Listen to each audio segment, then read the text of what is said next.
Salut à tous, j'espère que vous allez super bien. Moi, c'est Edouard de Boudren et j'aimerais partager avec vous ma méditation de ce jour. Ma méditation porte sur le livre de 1 roi 15 et dans lequel nous voyons une alternance de rois fidèles et infidèles et dans les royaumes de Juda et d'Israël. À Juda, nous voyons le roi Abijam qui régnait 3 ans tout en péchant et qui déplut à Dieu. Mais après ça, malgré cela, Dieu maintenant sa descendance parce qu'il avait promis à David. Et après lui, son enfant Asa régna pendant 41 ans où il donna gloire à Dieu en faisant des réformes dans lesquelles il chassa les prostituées sacrées. Non seulement cela, il détruisit les idoles, mais il laissa des hauts lieux. Et contrairement à Israël, nous voyons Nadab qui a régné aussi, mais en péchant comme son ancêtre Jéroboam. Et à cause de cela, Baéché le tua et prit sa place comme l'avait prédit un prophète, mais lui aussi continua à pas pécher. De cette histoire, nous pouvons retenir 3 leçons. Et la première leçon est que Dieu est toujours fidèle, même quand nous faillissons.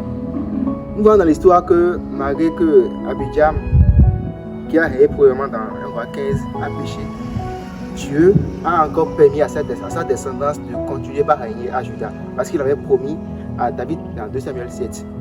Ça vous dit quoi? Comme application, en tant que chrétien, tu ne dois pas douter de la fidélité de Dieu. Même quand tu pries et que tu n'obtiens pas de résultats, sache que Dieu est fidèle. Et toutes les promesses qu'il t'a faites, il va les accomplir à coup sûr. Sache que même quand tu tombes dans le péché, Dieu il est fidèle pour te pardonner. Parce qu'il déclare dans sa parole que si nous péchons et que nous venons à lui en confessant, il est fidèle pour nous pardonner. Dieu n'est pas rancunier, il n'est pas contre toi. Il est fidèle et tant qu'il a dit qu'il va te pardonner, viens à lui, confesse tes péchés et il te pardonnera. Comme leçon numéro 2, nous devons retenir ceci. L'obéissance partielle devant Dieu est insuffisante. Dans l'histoire, nous voyons le roi Asa qui a succédé à Abijam et qui a régné pendant 41 ans, a fait beaucoup de choses qui ont plu à Dieu.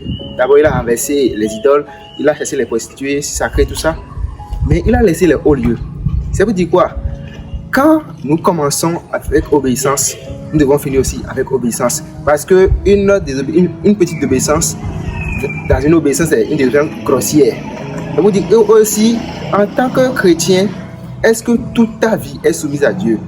Mais tu penses que, bon, puisqu'il a fait tellement de bonnes choses, et même si je fais de petites mauvaises choses, Dieu va fermer les yeux là-dessus. Loin de là, Dieu aimerait une obéissance complète. Et il faut veiller à cela en tant que chrétien. La leçon numéro 3, qui est la dernière leçon, est que la désobéissance ou bien notre péché a un impact négatif sur notre génération, sur ceux qui sont derrière nous. Nous voyons dans l'histoire que, même dans les chapitres précédents, que Jéroboam, qui a régné sur Israël, a intégré l'idolâtrie. Et ses enfants, que ce soit Nadab et Baéché aussi, malgré qu'ils ont régné dans le chapitre 15, eux aussi, ils ont fini par pécher. Ça vous dit quoi? En tant que parents, quelle est l'image que nous laissons à nos enfants? Qu'est-ce que nous faisons devant eux? La parole de Dieu pouvait déclarer que enseigne à l'enfant le chemin qu'il doit suivre et lorsqu'il sera grand, il ne s'en détournera point. En tant que chrétiens, nous devons veiller à vraiment ce que nous transmettons à notre génération future.